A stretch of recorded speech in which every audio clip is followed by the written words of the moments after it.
I guess the only other thing would have been maybe if they were in another state, he might not have confessed to him, but you didn't have any kind of inkling that he had done anything like this anyplace else but right here in Kansas City. Well, he'd lived in Kansas City for his whole life. 25, 30 years. He moved here since he was right a out kid of high school. Yeah, from Ohio. Came here for the Art Institute. So that's right. He was on. He had been living on Charlotte Street for 22 years, something like that. Okay.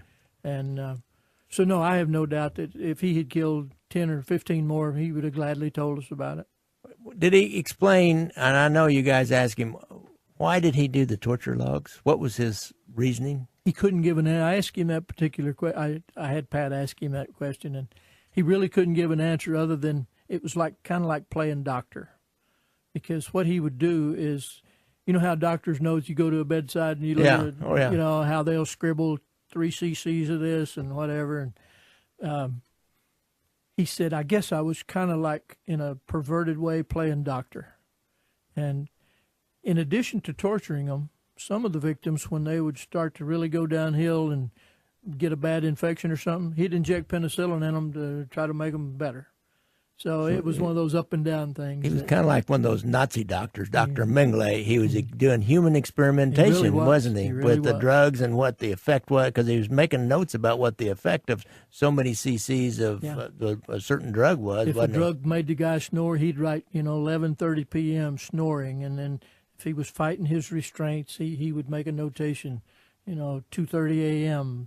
fighting restraints, and it's.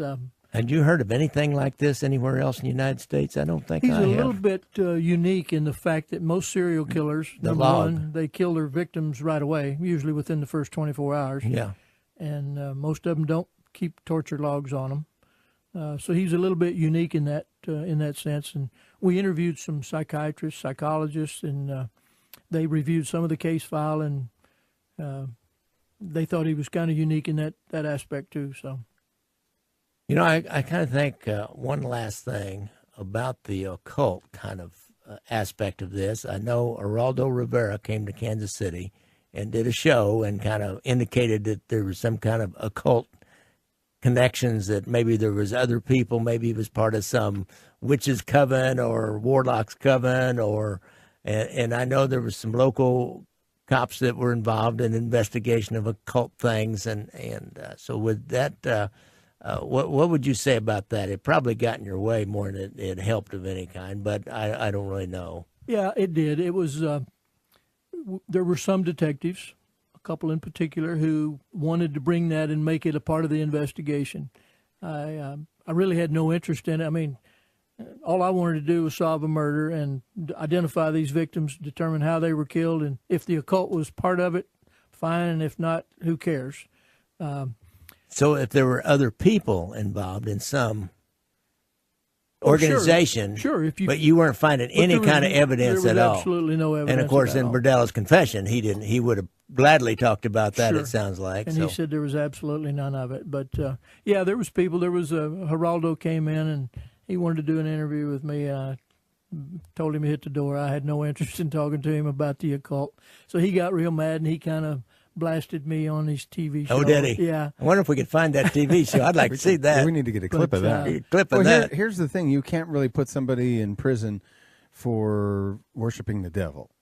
Yeah. No. Right? This is the United States. We have freedom of religion here. Freedom of religion. It's not really, a chargeable offense.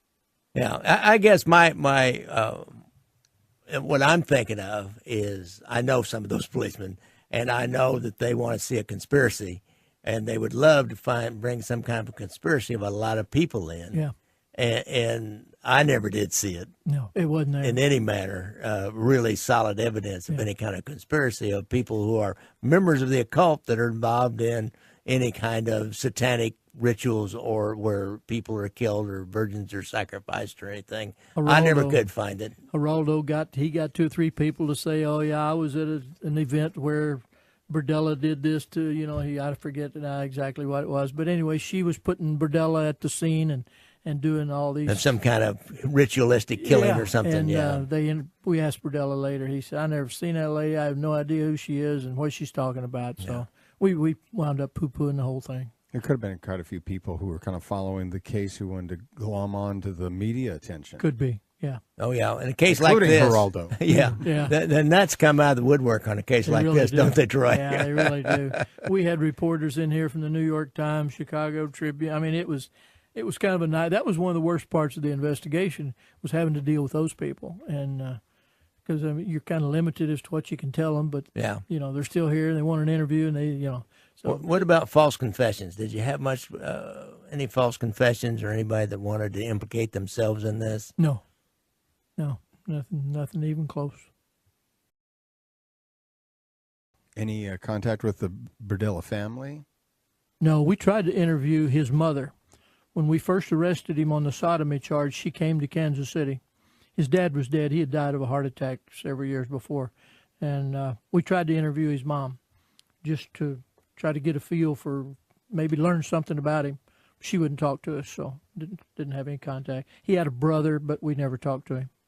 Did you learn anything about his childhood at all, other than his father was an alcoholic? And he claimed that he was abused physically and emotionally by his father. What you learned was from him, I guess. Yes, everything that's all. you learned. You didn't Yes. have any independent witnesses No. or anything. We interviewed some of his classmates. Oh, did you? High school classmates, and most of them were shocked that he would really? do this. A couple of them thought he would really go places because he was smart. He finished 8th in his graduating class out of about 400 students. That was a big school then. Yeah, and he finished pretty high. So He obviously he wasn't had a some dummy. artistic talent of some Yeah. kind. Did he draw or paint, or what was his I medium? don't know. I'm not sure what his He went to talent Art was. Institute. Yeah. But he came to the Art Institute, and they kicked him out after he did some bizarre things. He brought a baby chick one day to class and chopped its head off in front of the students. I mean, he did some bizarre stuff. Well, you know what they say: people that in an earlier age are abusing animals, look out. Yeah, I think there's some truth to that. Well, and he did have a criminal record from before, although it was pretty minor stuff. Here, according to Wikipedia, at 19, he was arrested for possession of LSD and marijuana, Yeah, but was released after 5 days due to lack of evidence. right. And then in 69, he was expelled from college after killing a dog for the sake of art, which would have been the Art Institute? It was a duck. A duck. A duck. Yeah, and but yeah, he did some bizarre stuff. But most of his high school classmates, they didn't have anything earth-shattering to say about him. They say, yeah, he was kind of a nondescript guy, but nobody had any big stories about him. His father, it says here, was a die setter at the Ford Motor Company, and his mother was just a homemaker. Mm-hmm. His dad died when Bob was about, I think he was 19, 20 years old, and his dad had a sudden heart attack. So there was a history of that in the family. I So guess, it wasn't yeah. necessarily surprising. The Bob Berdella was heart actually attack. on a heart medication. I had read, whether it was here or somewhere else, when he was incarcerated and had contacted a priest or minister that he was in communication with, saying that they were denying him this heart medication, and then subsequently he died of a heart Another attack. lawsuit. For Yeah, I was going to say, I don't know if that happened or not, but yeah, he claimed that they wouldn't claimed give him that. his heart medication.